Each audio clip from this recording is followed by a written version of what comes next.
Let's see how to create a thin or thick line in Canva. So for this example, let's create a design, choose whiteboards, and here whiteboard unlimited.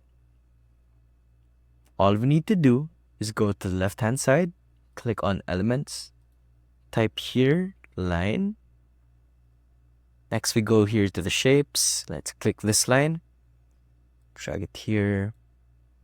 So all we need to do in order to create thick or thin lines in Canva is click on the line.